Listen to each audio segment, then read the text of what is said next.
हम पढ़ने वाले हैं यूरेथ्रल स्ट्रक्चर के बारे में। यूरेथ्रल स्ट्रक्चर होता है narrowing of the urethral lumen, और ये किस वजह से होता है? ये होता है कॉर्पस स्पंजियोसम की फाइब्रोसिस की वजह से, इसलिए इसको बोलते हैं स्पंजियो फाइब्रोसिस। अब जो यूरेथ्रल स्ट्रक्चर वर्ड होता है वो बेसिकली एंटीरियर यूरेथ्रा के लिए यूज करते हैं, पोस्टीरियर यूरेथ्रा के लिए नहीं यूज करते हैं। पोस्टीरियर यूरेथ्रा के लिए यूज करते हैं यूरेथ्रल स्टेनोसिस, और उसका रीजन होता है कि उसमें कॉर्पस स्पंजियोसम नहीं होता है। तो पोस्टीरियर यूरेथ्रा की नर्विंग को बोलते हैं यूरेथ्रल स्टेनोसिस। जैसे हम देख सकते हैं ये है एंटीरियर यूरेथ्रा, ये इसमें जो है ये मिएटस है, मिएटस का हिस्सा है, फिर ये पेनाइल यूरेथ्रा है, और ये जो बड़ा सा है इसको बल्बर यूरेथ्रा बोलते हैं। तो ये जो यूरेथ्रा का पार्ट है मिएटस, पेनाइल और बल्बर, ये रहता है एंटीरियर यूरेथ्रा कराते हैं, और ये जो है ये पिंक कलर में कॉर्पस स्पंजियोसम है, ये यहीं तक रहता है। अब पीछे की हम बात करें तो पीछे जो ये ऑरेंज है ये है मेम्ब्रेनस यूरेथ्रा, और ये है प्रोस्टेट में प्रोस्टेटिक यूरेथ्रा। तो यहाँ पे हम देख सकते हैं यहाँ पे कॉर्पस स्पंजियोसम नहीं है, तो यहाँ पे जो होता है यूरेथ्रल नैरोइंग उसको हम लोग यूरेथ्रल स्टेनोसिस बोलते हैं। तो यहाँ के लिए वर्ड होता है स्टेनोसिस, और स्ट्रक्चर जो रहता है यहाँ के लिए रहता है स्ट्रक्चर। तो बेस्ड ऑन द लोकेशन अगर हम बात करें तो क्या हो गया, एंटीरियर यूरेथ्रा कहाँ से कहाँ तक है? मिएटस से बल्बर तक है। पोस्टीरियर यूरेथ्रा मेम्ब्रेनस से प्रोस्टेटिक यूरेथ्रा। अगर हम यूरेथ्रा की सप्लाई की बात करें तो यूरेथ्रा जो रहता है सबसे पहले क्या आती है? Internal pudendal artery. Internal pudendal artery जो रहती है वो उससे जो रहती है 3 ब्रांचेस निकलती हैं। एक निकलती है बल्बो यूरेथ्रल ब्रांच, तो इसका नाम क्या है? Bulbo urethral. तो ये पहले बल्ब को सप्लाई करते हुए फिर यूरेथ्रा को सप्लाई करती है। फिर दूसरी जो रहती है ब्रांच वो निकलती है कैवर्नोसल ब्रांच, ये कैवर्नोसा को सप्लाई करती है ऑफ द पेनिस। फिर जो तीसरी रहती है वो रहती है डॉर्सल आर्टरी। डॉर्सल आर्टरी भी पेनिस के डॉर्सल साइड में होती है, डॉर्सल आर्टरी। तो ये सब जो रहते हैं इनकी ब्रांचेस आपस में कम्युनिकेट करती है। तो इस तरीके से जो रहता है वस्कुलर सप्लाई होती है। वस्कुलर सप्लाई कहाँ से आती है? पुडेंडल आर्टरी से। Internal pudendal basically bulbar artery, bulbo urethral artery, और डॉर्सल पेनाइल आर्टरी से छोटी छोटी ब्रांचेज रहती हैं। तो स्पेशली जो ये ब्लड सप्लाई है वो अगर हम यूरेथ्रल सर्जरी करें तो उसका प्रिजर्वेशन बहुत ही ज़रूरी होता है। अब बात करें कि होता क्यों है यूरेथ्रल स्ट्रक्चर, तो सबसे पहले अगर बात करें कि कभी कभी बचपन में प्रॉक्सिमल बल्बर नैरोइंग मिलता है, और ये जो रहता है कंजेनाइटल होता है, और इसको बोलते हैं कॉप्स कॉलर। तो कंजेनाइटल जो रहता है प्रॉक्सिमल बल्बर नैरोइंग, ये कॉप्स कॉलर होता है, और ये बहुत ही रेयर होता है और इंसिडेंटली मिलता है। अगर हम बात करें जो कि मोस्ट कॉमन कॉज होता है वो होता है एट्रियोजेनिक। तो एट्रियोजेनिक जो रहता है मोस्ट कॉमन कॉज होता है, और यूजुअली ये जो रहता है बेसिकली अगर हम बात करें तो आफ्टर कैथेटराइजेशन की वजह से होता है, या हमने कोई प्रोसीजर किया जैसे सिस्टोस्कोपी या कोई इंस्ट्रूमेंटेशन किया या TRP, तो उसके बाद जो होता है वो एट्रोजेनिक कहलाता है, और ये मोस्ट कॉमन कॉज होता है।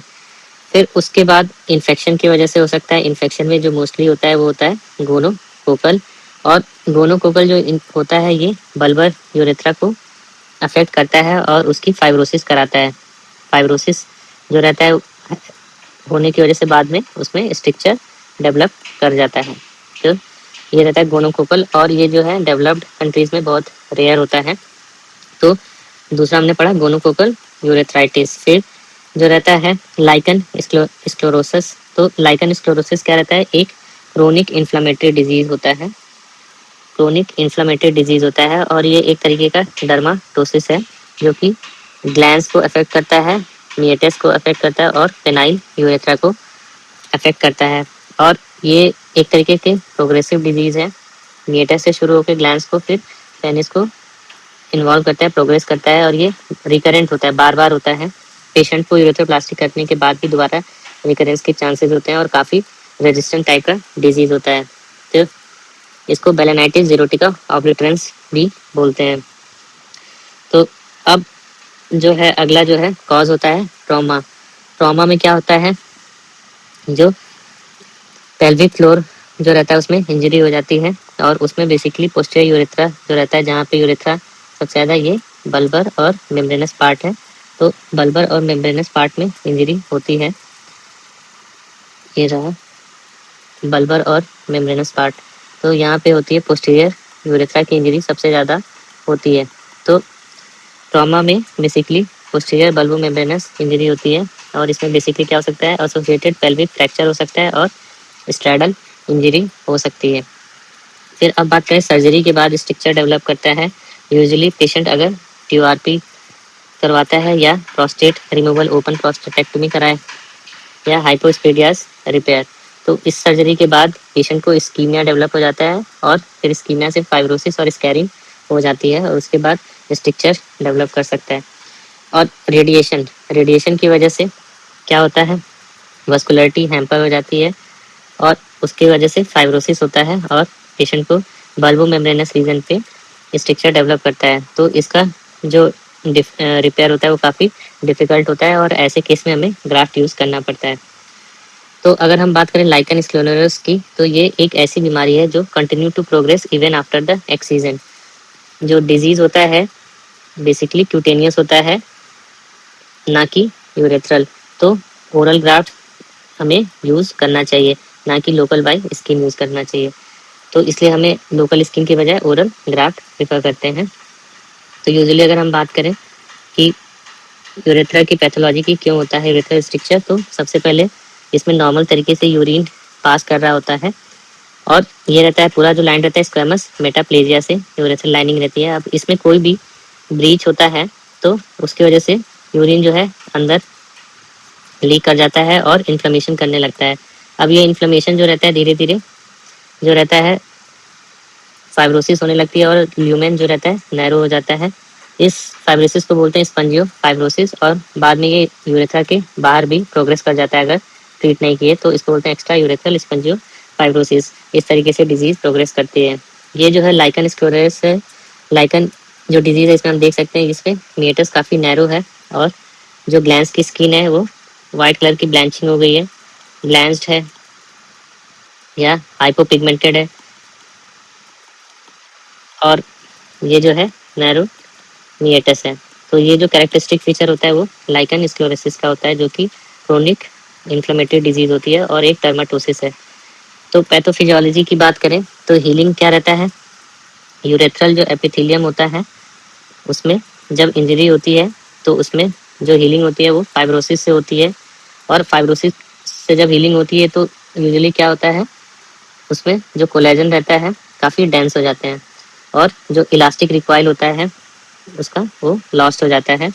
फिर यूरेथ्रा में स्पंजियोफाइब्रोसिस होने लगती है और धीरे धीरे वो ल्यूमेन को कॉम्प्रोमाइज़ कर देती है और पेशेंट को क्रोनिक ऑब्स्ट्रक्शन होता है। क्रोनिक ऑब्स्ट्रक्शन की वजह से डेट्रूसर हाइपरट्रॉफी हो जाता है और इवेंचुअली जो रहता है पहले ब्लैडर इसको ओवरकम करने की कोशिश करता है, फिर धीरे धीरे अंडर एक्टिव ब्लैडर हो जाता है।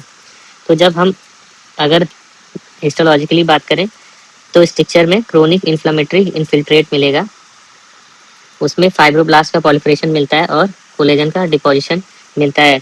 ये सब जो चीज़ें रहती है वो सब चीज़ें जो रहती है हाइपरट्रॉफिक स्कार जो होता है उसमें भी मिलता है, तो उससे काफ़ी ज़्यादा सिमिलर होता है। जस्ट लाइक हाइपरट्रॉफिक स्कार इसमें मिलेगा क्रोनिक इन्फ्लेमेटरी इन्फिल्ट्रेट, फाइब्रोब्लास्ट और कोलेजन डिपोजिशन। तो अगर हम बात करें सिम्टम्स की, तो सिम्टम्स जो रहेगा पेशेंट जो रहेगा ऑब्स्ट्रक्टेड ल्यूमेन हो जाएगा, तो स्ट्रीम जो रहेगी वीक हो जाएगी, फिर उसको जोर लगा के पेशाब करना पड़ेगा स्ट्रेनिंग, और यूरिन जो है पूरा खाली नहीं होगा, इनकम्प्लीट एम्प्टिंग होगा। फिर यूरिन पास करने के बाद पोस्ट वॉइड ड्रिबलिंग भी मिलता है और पेशेंट को इन्फेक्शन रहता है। फिर कॉम्प्लिकेशन की बात करें तो अब पेशेंट को जो यूरिन है वो तो इनकम्प्लीट एम्प्टिंग हो रहा है, तो उसकी वजह से यूटीआई हो सकता है। यूटीआई हो सकता है, वो यूटीआई जो है अगल बगल फैलकर एपिडाइमो हॉर्पाइटिस करा सकता है। फिर उसकी वजह से स्टोन का फॉर्मेशन हो सकता है, प्रेशर लगाने की वजह से डायवर्टिकुलम का फॉर्मेशन हो सकता है और इन्फेक्शन की वजह से पेरीयूरेथ्रल एब्सेस बन सकता है। तो इसलिए बोला जाता है कि अगर किसी यंग पेशेंट में, यंग मेल में रिकरेंट यूटीआई हो रहा है तो उसमें हमें स्ट्रक्चर सस्पेक्ट करना चाहिए। यूजुअली क्या होता है गोनोकोकल यूरेथ्राइटिस होता है, उसके बाद स्ट्रक्चर के चांसेस बहुत ज़्यादा रहते हैं। फिर अब हम बात करें कि डायग्नोसिस कैसे करेंगे। तो डायग्नोसिस जो रहता है, सबसे पहले हम नॉन इन्वेजिव टेस्ट होता है कुछ कराते हैं। उसमें सबसे पहला टेस्ट होता है यूरोफ्लोमेट्री। यूरोफ्लोमेट्री में हमें जो रहेगा फ्लो जो रहेगा क्यू मैक्स वो बहुत ही कम दिखेगा, लेस देन 10 ml। और यूरोफ्लोमेट्री जो रहे पूरा कंप्लीट रहे उसके लिए हमें वॉइडेड वॉल्यूम एटलीस्ट 150 ml देखना होता है। तो हम उसमें देखेंगे कि जो फ्लो है वो बहुत ही नीचे है, तो 150 ml वॉल्यूम मिनिमम होना चाहिए और फ्लो रेट 10 ml से कम होता है। तो ऐसे केस में हम समझ सकते हैं कि स्ट्रक्चर है। दूसरा कर्व कैसा रहेगा, फ्लैट रहेगा। फिर जो पीवीआर रहेगा, पीवीआर अल्ट्रासाउंड में हम देख सकते हैं या यूरोफ्लो में भी, तो काफ़ी ज़्यादा एलिवेटेड रहता है। फिर हम पेशेंट को कैलिब्रेट कर सकते हैं विद द हेल्प ऑफ बूजी। बूजी से जब हम कैलिब्रेट करते हैं तो हम जो है सिर्फ कैलिबर जान सकते हैं, स्ट्रक्चर की लेंथ नहीं जान सकते। स्ट्रक्चर की लेंथ जानने के लिए हमें आरजीयू कराना होता है। तो आरजीयू या आरयूजी की बात करें तो वो गोल्ड स्टैंडर्ड इन्वेस्टिगेशन होता है। इसमें हमें बेसिकली स्ट्रक्चर का लोकेशन पता चलता है, साथ में स्ट्रक्चर की लेंथ भी पता चलती है, और अगर मल्टीपल स्ट्रक्चर हैं तो वो भी पता चल जाता है। यूजुअली जो रहता है पोस्टीरियर एक्सटेंट हमें आरजीयू में नहीं दिखता है, तो उसके लिए हम वर्डिंग सिस्टो यूरिथ्रोग्राम भी करते हैं। फिर जो दूसरा इन्वेस्टिगेशन होता है वो होता है अल्ट्रासाउंड। अल्ट्रासाउंड भी हम लोग यूरेथ्रल स्ट्रक्चर में कर सकते हैं। ये बेसिकली जो रहता है स्पंजियोफाइब्रोसिस को बताता है और पेरी यूरेथ्रल टिश्यू को। स्पंजियोफाइब्रोसिस और पेरी यूरेथ्रल टिश्यूज के लिए सोनोग्राफी कर सकते हैं। यूजुअली जो रहता है बस आरजीयू हम लोग करते हैं। फिर एमआरआई यूरेथ्रोग्राम ये तब करते हैं जब पेशेंट को कॉम्प्लेक्स स्ट्रक्चर हो, जैसे ट्रॉमा की हिस्ट्री हो। ऐसे केसेस में हमें एमआरआई कराना होता है, और एमआरआई करके हम लोग टिश्यू प्लेन को डिफाइन करते हैं और फाइब्रोसिस को चेक करते हैं। तो कई बार जो रहता है कॉम्प्लेक्स जो रहता है लाइकन स्क्लेरोसिस और रेडिएशन में भी होता है, तो उसमें हम लोग एमआरआई कराते हैं। तो इसमें जो है हम ये जो है एक एमआरआई पिक्चर है, इसमें हम देख सकते हैं कि एमआरआई में जो एनाटॉमी है वो काफ़ी क्लियर दिख रही है। ये पूरा ब्लैडर है, पूरा अच्छे से भरा हुआ है, और ये प्रोस्टेट दिख रहा है हमें, ये प्रोस्टेट दिख रहा है। फिर ये जो है कॉर्पोरा कैवर्नोसा है ऊपर, और ये जो है हमें यूरेथा दिख रहा है, डिस्टल पार्ट यूरेथा, और यहाँ पे स्ट्रक्चर बना हुआ है। तो ये एमआरआई में ऐसे दिखता है। तो हम ये देख सकते हैं, सबसे पहला जो इमेज है ये है सिस्टोस्कोपी का, और इसमें जो है हम सबसे पहले स्ट्रक्चर को आइडेंटिफाई कर रहे हैं। इसमें स्ट्रक्चर जो है पिन पॉइंट दिख रहा है वो स्ट्रक्चर है। दूसरा है ये है आरजीयू, और ये है वीसीयूजी। आरजीयू है और ये है वॉइडिंग सिस्टो यूरिथ्रोग्राम। इसको डिफरेंशिएट कैसे करते हैं, अगर ब्लैडर में कंट्रास्ट दिख रहा है तो वॉइडिंग सिस्टो यूरिथ्रोग्राम, यहाँ पे ब्लैडर में कंट्रास्ट नहीं दिख रहा है, आरजीयू है। तो अब यहाँ पे जो है हम पोस्टीरियर यूरेथ्रा भी विजुलाइज कर लेते हैं, इसलिए आरजीयू के साथ या आरयूजी के साथ हम लोग वीसीयूजी भी करते हैं।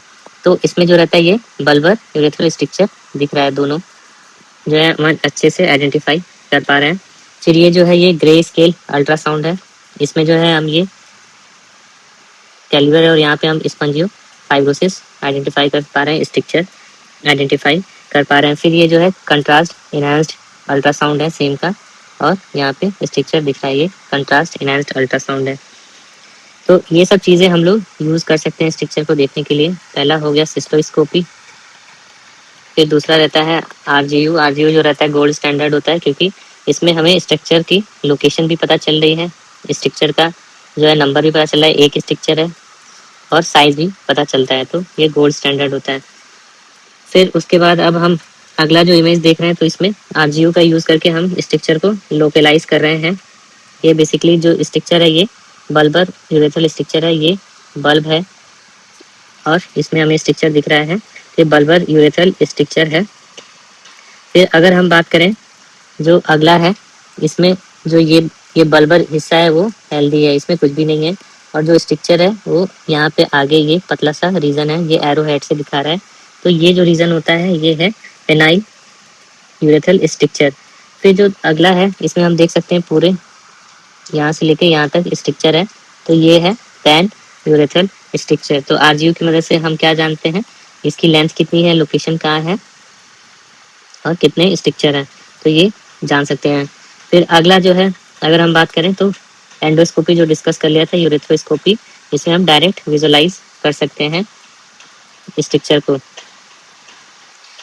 अब आरजीयू की बात करें तो आरजीयू में क्या होता है, कई बार ओवर डिस्टेंशन होता है बल्बस यूरेथ्रल उसकी वजह से क्या होता है, bulbous urethral stricture over distance हो सकता है, तो जो परसीव्ड स्ट्रक्चर लेंथ होता है वो हमें कम महसूस हो सकती है। इसलिए हमें आरजीयू करते समय कम कंट्रास्ट का यूज़ करना चाहिए और ट्रैक्शन भी कम देना चाहिए, क्योंकि अब यहाँ पे हम देख सकते हैं इसमें अगर कंट्रास्ट ज़्यादा रहेगा, इसमें कंट्रास्ट ज़्यादा रहेगा, तो ये जो लेंथ होगी ये कम परसीव होती है। तो अगर हम क्लासिफिकेशन की बात करें तो क्लासिफिकेशन बेसिकली, पहला क्लासिफिकेशन लेंथ के बेसिस पे कि शॉर्ट है या लॉन्ग है। तो शॉर्ट में क्या होता है, लेस देन 2 सेंटीमीटर, और लॉन्ग है मोर देन 2 सेंटीमीटर। ये बेसिकली बल्बर स्ट्रक्चर के लिए होता है।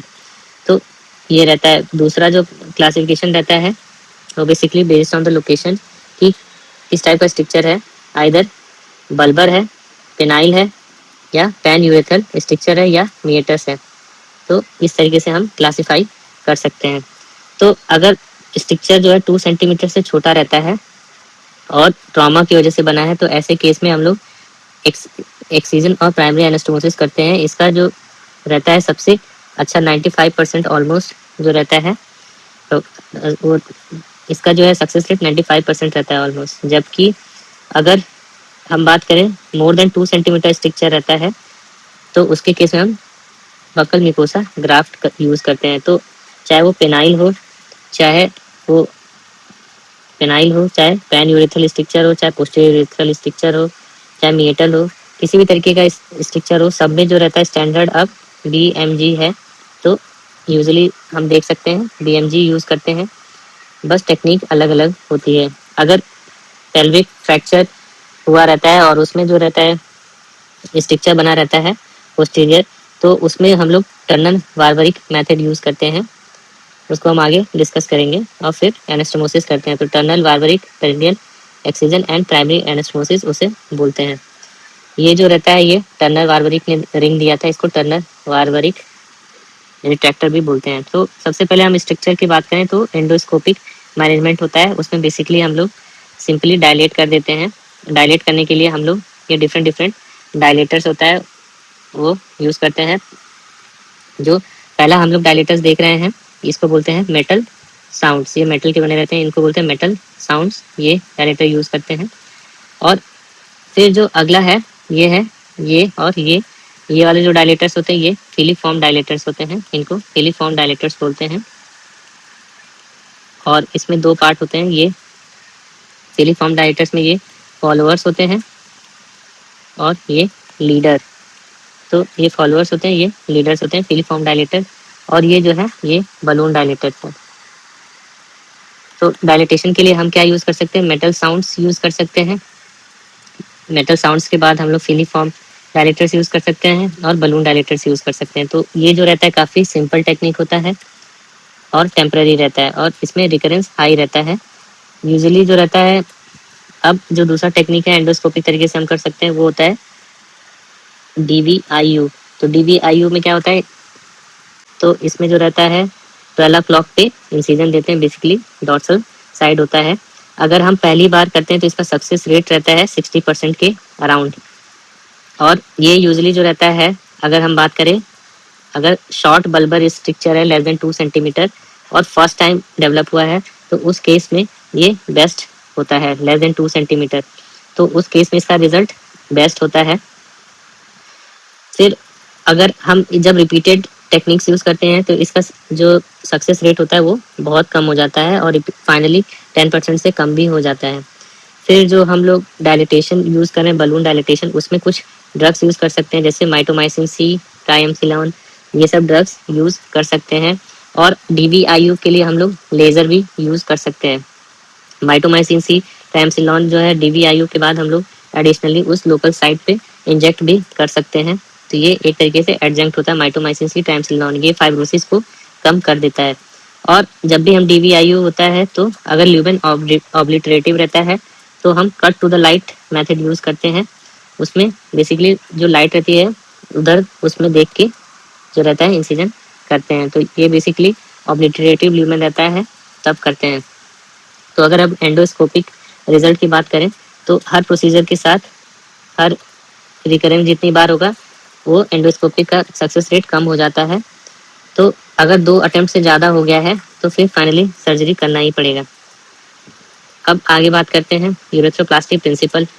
तो सबसे पहला जो प्रिंसिपल होता है वो एक्सीजन होता है और प्राइमरी एनास्टोमोसिस। इसमें सिंपली जो रहता है स्ट्रक्चर को हम लोग एक्साइज कर देते हैं और ये करते हैं जब स्ट्रक्चर बहुत छोटा रहे, लेस देन 2 सेंटीमीटर और बल्बर रीजन पे रहता है। इसमें हम लोग स्पेशली जो रहता है बल्बर यूरेथ्रा को मोबिलाइज करते हैं और स्कार को एक्साइज कर देते हैं। फिर टेंशन फ्री, ये 12 o'clock, फिर फाइनली 6 o'clock पूरा टेंशन फ्री एनास्टोमोसिस करते हैं और स्कार को एक्साइज कर देते हैं। इसका सक्सेस रेट ऑलमोस्ट 90 to 95% रहता है। इसमें जो रहता है इस प्रोसीजर में कॉम्प्लिकेशन जो रहता है ऑलमोस्ट 15% डेवलप होने के चांसेस रहते हैं और अगर हमने टेंशन फ्री एनास्टोमोसिस नहीं किया तो पेशेंट को बॉडी भी डेवलप कर सकता है। इसमें फिर इसको बचाने के लिए यहाँ से जो बल्बर आर्टरी आ रही है उसको बचाने के लिए एक नई टेक्निक जॉर्डन ने बताई थी, जिसको बोलते हैं जॉर्डन नॉन ट्रांजैक्टिंग मॉडिफिकेशन।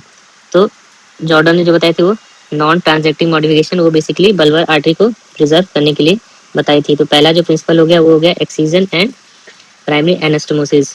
अब दूसरा जो रहता है प्रिंसिपल, उसमें हम लोग दोनों लगभग सेम होता है सब्स्टिट्यूशन या ऑगमेंटेशन यूरेथ्रोप्लास्टी। सब्स्टिट्यूशन यूरेथ्रोप्लास्टी में क्या होता है कि जैसे ये जो स्कार पोर्शन है इसको पूरा हटा देते हैं और फिर यहाँ पे बीएमजी लगाते हैं, तो इसको सब्स्टिट्यूशन बोलते हैं। जबकि अगर स्कार टिश्यू जो है उसको पूरा ना हटा के और उसकी वॉल में उसके साथ जो रहता है ग्राफ्ट लगाते हैं तो इसको ऑगमेंटेशन बोलते हैं। ऑलमोस्ट दोनों का प्रिंसिपल सेम रहता है। तो ये तब करते हैं जब स्ट्रक्चर काफ़ी लंबा होता है और इसमें बेसिकली हम लोग बकल म्यूकोसा का यूज़ करते हैं। बकल म्यूकोसा अगर नहीं है तब लिंगुअल म्यूकोसा यूज़ कर सकते हैं, बट बकल म्यूकोसा जो रहता है वही सबसे आइडियल होता है क्योंकि वो नॉन केराटिनाइज्ड होता है, उसमें कोई बाल नहीं होते हैं। और ग्राफ्ट को हम लोग कैसे लगा सकते हैं, अब ये जैसे ये है यूरेथ्रा, तो अगर हम लोग सजाइटल या साइड से देख रहे हैं तो इसमें बेसिकली ग्राफ्ट को ऊपर लगा सकते हैं फिर नीचे लगा सकते हैं। तो ऊपर लगाने को बोलते हैं वेंट्रल अप्रोच और नीचे लगाने को बोलते हैं डॉर्सल अप्रोच। अब जो ऊपर लगा रहे हैं वेंट्रल अप्रोच जो रहता है इसमें क्या होता है, कोई ऊपर सपोर्ट नहीं होता है, तो इसमें ओवर द टाइम इसमें सैकुलेशन बन जाते हैं। इसे डॉर्सल अप्रोच प्रेफर किया जाता है क्योंकि इधर कॉर्पस स्पंजियोसम रहती है और उसे सपोर्टेड रहता है। अब यूजुअली जो वेंट्रल अप्रोच यूज करते हैं तो इसमें 2 तरीके से होता है।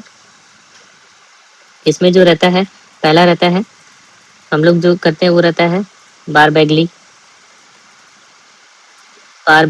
ली और दूसरा रहता है फुल करनी।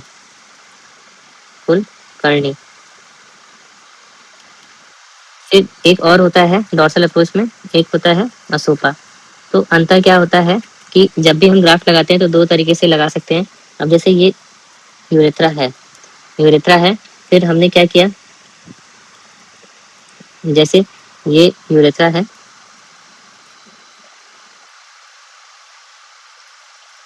तो हमने क्या किया, ये जो ग्राफ्ट है यहाँ से ओपन करके वेंट्रल साइड से ओपन करके और सिर्फ ये पोर्शन हटा के और यहाँ पे ग्राफ्ट लगाया, तो इसको बोलते हैं असूपा। असूपा में क्या करते हैं हम लोग वेंट्रल यूरेथ्रोटमी करते हैं और इनले ग्राफ्ट लगाते हैं, इनले।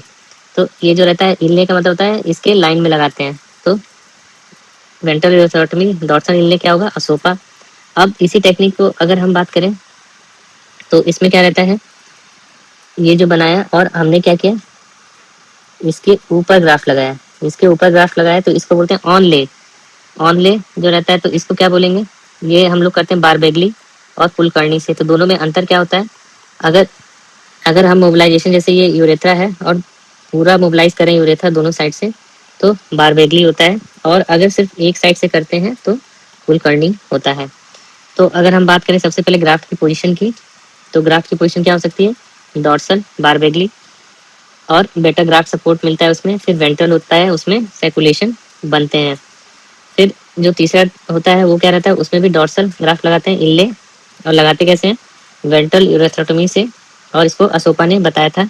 फिर एक फाइनली जो अब नया आ गया है वो होता है डबल फेस ग्राफ्ट। इसमें जो होता है हम लोग ऊपर नीचे दोनों ग्राफ्ट लगा देते हैं, double face graft both side for lumen. अब बात करें फ्लैप यूरेथ्रोप्लास्टी। तो फ्लैप यूरेथ्रोप्लास्टी जो रहता है अब हिस्टोरिकल होता है। इसमें बेसिकली बहुत सारे फ्लैप होते हैं जो मेन होते हैं वो देख लेते हैं। एक होता है ओरेंडी फ्लैप, फिर दूसरा होता है मैकेनिज फ्लैप और तीसरा होता है सिंगापुर फ्लैप। तो सिंगापुर फ्लैप जो रहता है वो उसमें हम लोग स्क्रोटल स्किन को यूज़ करते हैं। तो स्क्रोटल स्किन को जब यूज़ करके फ्लैप बनाते हैं तो उसको सिंगापुर फ्लैप बोलते हैं। मैकेनिज में ऐसे हम देख सकते हैं सर्कुलर पूरा फ्लैप बना रहे हैं। तो इसका जो सप्लाई कहाँ से आता है, डार्टोस। तो ये होता है dartos based penile fasciocutaneous flap होता है और ये सर्कुलर होता है। जबकि ओरेंडी फ्लैप में हम लोग ऐसे लॉन्गिट्यूडनल फ्लैप बनाते हैं।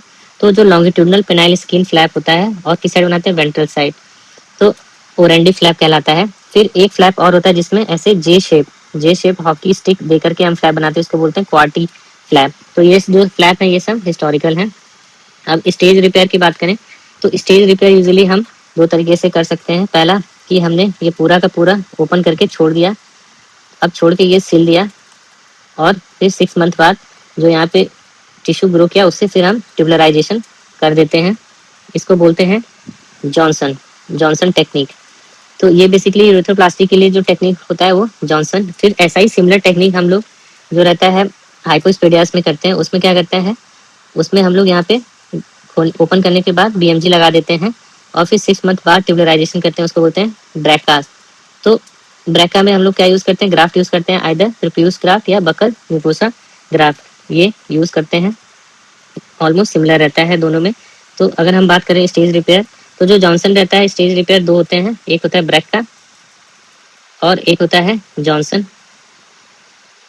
अब बात करें तो जो ब्रैका रहता है मोर हाइपोस्पेडियास के लिए ज़्यादा डिफाइंड रहता है, जबकि अगर जॉनसन की बात करें तो more for urethroplasty urethral structure के केस में करते हैं तब उसमें डिफाइंड रहता है स्ट्रक्चर यूरेथ्रा के केस में, तो जॉनसन करते हैं। इसमें जो रहता है ओपन करने के बाद सिर्फ मार्सोप्लाइज खुला छोड़ देते हैं तो जॉनसन बोलते हैं, और इसमें अगर हम ग्राफ्ट यूज़ करते हैं तो ब्रैका बोलते हैं। तो यूरेथ्रोप्लास्टी जब हम करते हैं तो यूजुअली हमने जैसे वेंट्रल ओपनिंग किया और फिर बाद में उसको ट्यूबलराइजेशन कर दिया तो इसको जॉनसन बोल सकते हैं। और साथ में कई बार जॉनसन की हम लोग ग्राफ्ट भी यूज़ करते हैं, तो ventral opening plus graft use कर सकते हैं बीएमजी, तो ऑलमोस्ट वो ब्रैका हो गया। तो ये स्पेशली यूज़ होता है पैन यूरेथ्रल स्ट्रक्चर के केस में जब प्लेट जो है पूरा अनहेल्दी रहता है या हाइपोस्पेडियास फेल हो गया है। अब बात करें PFUI जो रहता है पेल्विक फ्रैक्चर होता है जिसमें यूरेथ्रल इंजरी हो जाती है। पेल्विक फ्रैक्चर यूरेथ्रल इंजरी को बोलते हैं PFUI। तो सबसे पहला इसमें कॉन्सेप्ट रहता है रेस्ट का, हमें यूरेथ्रा को रेस्ट देना चाहिए और उसको रेस्ट देने के लिए हम क्या करते हैं, SPC ड्रेनेज। फिर उसके बाद जो डेफिनेटिव मैनेजमेंट होता है उसको हम लोग ऑलमोस्ट 3 से 6 महीने बाद करते हैं और इस जो प्रोसीजर करते हैं उसको बोलते हैं टर्नर बार्बरिक। तो टर्नर बार्बरिक करने से पहले हम MRI कराएंगे और एनाटॉमी जो है अच्छे से देख लेंगे क्योंकि ये कॉम्प्लेक्स प्रोसीजर होता है। और टर्नर बार्बरिक में सबसे पहले हम क्या करते हैं, ये इंसिजन दिया, इंसिजन देने के बाद सबसे पहले स्टेप में हम जो बल्बर जो रहता है उसको मोबिलाइज करते हैं। तो बल्बर मोबिलाइजेशन जो रहता है फर्स्ट पार्ट रहता है, पेनिस की जो बल्ब रहती है वो फर्स्ट पार्ट जो रहता है बल्बर मोबिलाइजेशन। फिर अब हम आगे बात करें, ये यूरेथ्रा है, यूरेथ्रा का बल्ब है और यूरेथ्रा के बल्ब को हम मोबिलाइज कर रहे हैं। अब जब हम मोबिलाइज करते हैं तो ये ऊपर नहीं जा पाता है, तो ऐसे केस में हम लोग जो रहता है कई बार ये जो ऊपर से क्रूरा आती है उसको सेपरेट करते हैं। तो ये दोनों क्रूरा को सेपरेट कर दिया है और ऊपर यहाँ पे इसको रिसेट कर दिया है, तो इसको बोलते हैं क्रूरल सेपरेशन। फिर अगला जो है, अब ऊपर जब सेपरेट नहीं होता है तो हमें कई बार यहाँ पे जो बोन है प्यूबिक बोन उसको काटना पड़ता है, तो इसको बोलते हैं इंफीरियर प्यूबेक्टमी करना पड़ता है। फिर फाइनली जो रहता है हम इसको यूरेथ्रा को लेटरली जो लेफ्ट साइड का कॉर्पोरल बॉडी रहता है उसको लेटरली ले आके ऊपर ला देते हैं, इसको बोलते हैं री रूटिंग। तो सुप्रा क्रूरल री रूटिंग करते हैं। तो सबसे पहले हमने क्या किया, बल्बर मोबिलाइजेशन, इसमें 4 स्टेप होते हैं टर्नर बार्बरिक में। 4 स्टेप कौन कौन से होते हैं, पहला होता है बल्बर मोबिलाइजेशन, फिर दूसरा होता है क्रूरल सेपरेशन, फिर तीसरा होता है इंफीरियर प्यूबेक्टमी और चौथा होता है सुप्रा क्रूरल री रूटिंग। तो सबसे पहले यूजुअली जो हम लोग क्रूरल सेपरेशन करते हैं तो यहाँ तक जो नहीं हो रहा है उसको एक्सटेंड करते हैं, ऊपर तक एक्सटेंड करते हैं तो थोड़ा और काट देते हैं और फिर क्रूरा को दोनों अलग कर देते हैं। दोनों क्रूरा को अलग करने के बाद इंफीरियर जो प्यूबिक बोन होता है उसको रिमूव कर देते हैं। फिर अगर हम सक्सेस रेट की बात करें तो इसमें almost more than 90% success rate होता है। और ये बेसिकली जब ट्रॉमा रिलेटेड केस होते हैं उसमें हम लोग करते हैं, एट्रोजेनिक केसेस में नहीं करते हैं। अब बात करें BXO की, जिसको बोलते हैं लाइकन स्क्लेरोसिस, तो उसमें हमें कोई भी स्किन फ्लैप नहीं यूज़ करना चाहिए क्योंकि वो रिकरेंट डिजीज होता है। ओरल मिकोसा यूज़ करना चाहिए। और अगर मीएटस इन्वॉल्व है, तो हमें स्टेज रिकंस्ट्रक्शन करना चाहिए। फिर कई बार पोस्ट हाइपोस्पेडिया जो स्ट्रक्चर बनता है, तो पोस्ट हाइपोस्पेडिया जो स्ट्रक्चर बनता है उसमें हमें BMG यूज़ करना होता है। अगर रेडिएशन से जो स्ट्रक्चर होता है उसमें हीलिंग अच्छी नहीं होता है, स्कीमिंग होता है, तो ऐसे केस में भी हमें BMG यूज़ करना होता है विथ ग्राफ्ट।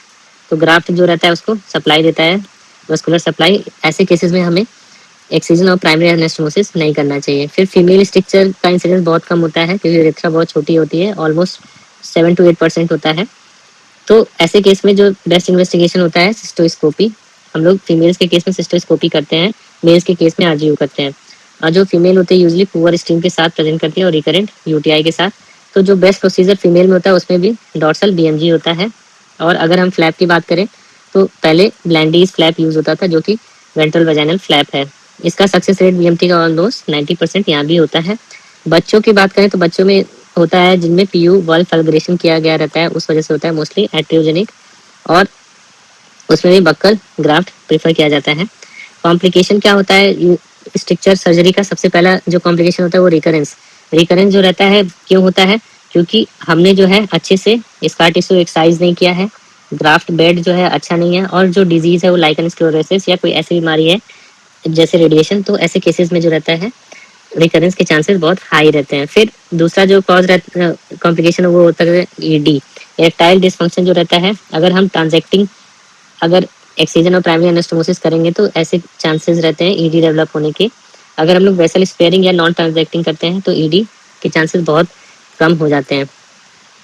फिर जो तीसरा रहता है फिस्टुला या डाइवर्टिकुलम, ये तब होता है जब हम वेंट्रल ग्राफ्ट यूज करते हैं। वेंट्रल ग्राफ्ट यूज करेंगे फिस्टुला या डाइवर्टिकुलम डेवलप करेगा। और रिकरेंस यूजली देखा गया है कि 6 महीने के अंदर हो जाता है, तो विदिन 6 to 12 मंथ रिकरेंस हो जाता है। और अगर हमने पेरिनियल यूरेथ्रोस्टोमी किया है तो ऐसे केसेस में ये यूजली करते हैं पैन यूरेथ्रल स्ट्रक्चर के लिए, तो स्टोमा का स्टेनोसिस हो जाता है। तो इसमें हमें रिवीजन करना पड़ सकता है। फॉलोअप कैसे करते हैं पेशेंट का? सबसे पहले हम उसको 2 हफ्ते बाद कैथेटर रिमूवल के लिए बुलाते हैं सर्जरी के, तो 2 हफ्ते बाद कैथेटर रिमूवल कर देते हैं। और जो रहता है ट्रायल ऑफ वॉइड देते हैं, उसके लिए हम लोग पहले क्या करते हैं पेरी कैथेटर यूरिथ्रोग्राम करते हैं, और उसमें अगर कोई लीक नहीं होता है तो ट्रायल ऑफ वॉइड देते हैं। फिर हम पेशेंट्स की मॉनिटरिंग करते रहते हैं। पेशेंट की मॉनिटरिंग शुरुआत में हर 3 महीने पे करेंगे, और अगर लग रहा है सब सही है तो 6 महीने पे भी कर सकते हैं, 2 साल तक। और उसमें हम लोग बेसिकली ये देखते हैं कि सिम्टम्स रिलीव हो रहा है कि नहीं और PVR कितना है। अगर पेशेंट का फ्लो 15 ml से कम है और पेशेंट सिम्टोमेटिक है तो ऐसे केस में हम सिस्टोस्कोपी कर सकते हैं। आउटकम क्या होता है? सक्सेस रेट DVIU की बात करें तो DVIU सिर्फ एक बार ही करना चाहिए प्राइमरी बल्बर में, उसमें ऑलमोस्ट 60% इसका सक्सेस रेट होता है। सबसे अच्छा होता है एक्सीजन एंड प्राइमरी एनास्टोमोसिस, उसकी बात करें तो ऑलमोस्ट 95% सक्सेस रेट होता है। बाकी BMG से लेके जितने भी फीमेल यूरेथ्रोप्लास्टी है या हम टनर वार्बरिक्स कर रहे हैं उसमें 90% रहता है सक्सेस रेट, जबकि DVIU में ऑलमोस्ट 60% रहता है। तो अगर हम बात करें सक्सेस की आफ्टर यूरेथ्रोप्लास्टी, तो ये जो रहता है सर्जन के एक्सपीरियंस पे डिपेंड करता है और केस वॉल्यूम पे रादर देन टेक्निक पे। आप किसी भी टेक्निक से करेंगे रिजल्ट अच्छा आ सकता है। फिर यूरेथ्रोप्लास्टी करते के समय हम लोग DVIU जब यूज़ करते हैं तो DVIU के समय कुछ एडजंक्ट्स यूज़ करते हैं, वो एक रिसेंट चेंज है जैसे माइटोमाइसिन C, ट्राइएम्सिलॉन और पैक्लीटेक्सेल, तो ये सब चीज़ें यूज़ करते हैं। फिर जो हम लोग ऑप्टिल्यूम आया है, ऑप्टिल्यूम जो बैलून रहता है उसमें वो ड्रग कोटेड रहती है, वो ड्रग रिलीज करती है। तो जो ड्रग रिलीज करती है वो पैक्लीटेक्सेल ड्रग रिलीज करती है। और एक ट्रायल हुआ था जिसको बोलते हैं रोबस्ट ट्रायल, तो रोबस्ट ट्रायल में ये पता चला था कि जो पैक्लीटेक्सेल इंड्यूस्ड हम लोग बलून यूज़ करें उसका रिजल्ट कंपेयर टू DVIU और डायलेटेशन ज़्यादा अच्छा होता है। तो पैक्लीटेक्सेल बलून की बात करें। अब लेज़र की बात करें तो हम होमियम और थूलियम यूज़ कर सकते हैं। इससे क्या होता है ब्लीडिंग कम हो जाता है, बट रिकरेंस रेट जो रहता है ऑलमोस्ट सिमिलर रहता है। फिर टिश्यू इंजीनियरिंग में भी बहुत सारी नई चीज़ें आ गई हैं। हम लोग जो है ओरल म्यूकोसा जो रहता है डीसेलुलराइज्ड ओरल म्यूकोसा यूज़ करते हैं और कोलेजन मैट्रिक्स यूज़ करते हैं। फिर स्टेम सेल थेरेपी जो होता है वो टिश्यू इंजीनियरिंग का ही पार्ट है। इसकी वजह से वस्कुलराइजेशन काफ़ी बढ़ गया है और एपिथेलाइजेशन भी बढ़ गया है। और मार्केट में अब नए नए आर्टिफिशियल ओरल म्यूकोसा आ गए हैं, जैसे ये जो है ये है म्यूकोसेल और ये जो है अलग नया तरह का है, ये है यूरोटिस। तो इस तरह के मार्केट में नए नए आर्टिफिशियल ओरल म्यूकोसा आ गए जिनका रिजल्ट काफ़ी प्रॉमिसिंग है। फिर अब हम आगे बात करें कि कुछ चीज़ें जो हमें ध्यान देनी चाहिए कि बीएक्सओ में हमें कभी भी जेनाइटल स्किन यूज़ नहीं करनी चाहिए। फिर जो टेंशन एनास्टोमोसिस कर रहे हैं हम लोग एनास्टोमोसिस, उसमें टेंशन जो है उसको बिल्कुल ही अवॉइड करना चाहिए। अगर 1 mm का भी टेंशन रहा तो रिकरेंस का रिस्क ऑलमोस्ट डबल हो जाता है। अगर हम बात करें जो 10 to 15% हम इंसिडेंस की बात कर रहे थे इरेक्टाइल डिसफंक्शन की after excision and primary anastomosis, वो सबसे अच्छी बात क्या होती है कि वो टेम्पररी होता है। जो ट्रू ईडी होता है वो 5% से भी कम होता है, जबकि ये जो रहता है ईपीए के बाद ऑलमोस्ट 15% तक होता है। अगर हम ग्राफ्ट के बीच में बात करें तो डॉर्सल ग्राफ्ट हमेशा ही वेंट्रल ग्राफ्ट से अच्छा होता है। फिर डॉर्सल ऑनले बारवेगली का जो टेक्निक है वो सब्स्टिट्यूशनल यूरेथ्रोप्लास्टी में सबसे इंपॉर्टेंट चीज़ होता है, उसी के बेसिस पे सारी चीज़ रिफर किए जाते हैं, इसलिए उसको यूनिवर्सल टेम्पलेट बोलते हैं। अगर हम टीआरपी की बात करें तो स्ट्रक्चर जो डेवलप होता है वो बल्बर यूरेथ्रा पे डेवलप होता है, ना कि ब्लैडर नेक पे। फिर कुलकर्णी का जो रहता है एक साइड जो डिसेक्शन उन्होंने किया तो उससे उन्होंने न्यूरोमस्कुलर बंडल को प्रिजर्व किया। जो बकल म्यूकोसा का खास बात क्या रहती है कि इसको हम रीयूज कर सकते हैं कॉन्ट्रालेटरल चीक से, और या तो फिर लिंगुअल भी यूज कर सकते हैं। ओरल ग्राफ्ट में अगर हमें ग्राफ्ट एक अच्छा बताना है तो बेड जो रहे वो वेल वास्कुलराइज होना चाहिए और टेंशन फ्री एनास्टोमोसिस होना चाहिए। फिर जो रेडिएशन स्ट्रक्चर रहते हैं ऐसे केस में हमें फ्लैप यूज करना चाहिए, और फ्लैप किसका होगा, ग्रेसिलिस का, टू इम्प्रूव द वस्कुलरिटी। हम लोग और भी यूज कर सकते हैं जैसे कि डार्टोस हो गया और ट्यूनिका वेजाइनालिस, ये भी यूज कर सकते हैं।